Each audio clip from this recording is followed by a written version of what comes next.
indicator of how good these markets are today. Yeah. And Bill, Peter brings up a lot of points there, and on the supply side, demand side, boiling it all down, what's really driving this train right now, record high levels? Well, a lot of this record high level is due on the demand side. A couple of things that I'd really like to point out. One is the traditional lamb market, which the packers have done a tremendous job in the last 10 years of converting from where they were selling wholesale cuts. They are going ahead and making the conversion and selling consumer retail cuts direct to retailers. Because of that, many retailers have the opportunity to merchandise lamb that weren't previously merchandising lamb, and consumers have a much wider choice of lamb products across the country. And with that, also, there is certainly very strong emerging markets. The American Lamb Council just did some work during this past year where we're showing that over 1 million lambs annually are going to some of these emerging markets. So these emerging markets would include direct to consumer sales. Mm-hmm. They would include working through co-ops, working through a lot of other approaches, lightweight lambs that might go to specific clientele, and a lot of new markets that producers are finding themselves, internet-based or other ways. All right. Peter, back to you. Something you brought up I want to make sure we cover. It's very important for our viewers. RFD-TV, of course, and all of America supporting our troops and remembering them in a lot of different ways here, especially just recently. But wool and the U.S. military go together as well. Talk about that. The U.S. military is the single largest customer for American wool. And so when our American servicemen and women, when they wear wool, it's American wool, and we're very proud of that fact. And that was one of the drivers of the wool market this year was a strong demand from the U.S. military. Absolutely. And Bill, as we said, this is not a short-term. Somebody listening or viewing rather, and say, well, maybe the bubble is already passed, and if I get in, it's going to be near the top, and it's not going to last much longer. You differ on that. I do differ. I think the fundamentals in this market are looking for an extended time of long-term good prices. We look at things that are happening in the cattle market as well as the sheep market, and they certainly point us to very strong fundamentals.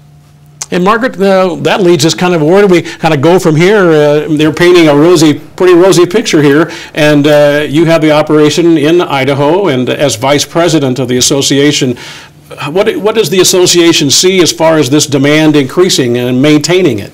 Oh, I think absolutely the industry and the association sees the demand for lamb, both lamb and wool, continuing to grow and be sustained. A couple of things. I mean, when you look worldwide at lamb is really the choice for protein in many, many cultures. And as we see more cultural diversity within the U.S., that will continue to drive demand for lamb. The second piece is the use of wool, recognizing its natural qualities and sustainability with wool and its increased use in recreational clothing again. We have culinary schools that are really focusing in on lamb. Lamb is getting as much attention within those schools as beef or pork or other proteins. And then I think the American diet, I think we are rediscovering lamb is what I would say.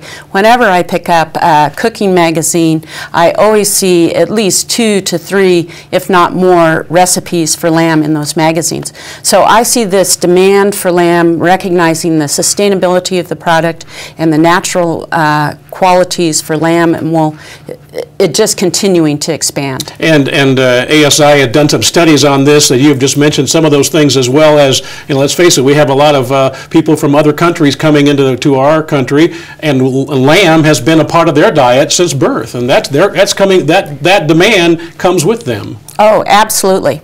Absolutely. We figure, ASI looks at that, and we think about 25% of that, the lamb market is consumed through those those type of consumers. Yeah, very good. You know, viewers, we talked about our first testimonial, just 2 years in the business, a family from California. Let's go to Ohio. In Ohio, the Klein family has taken advantage of the forage on their farm, turned a small flock into a couple hundred ewe flock in rotating in their grazing operation.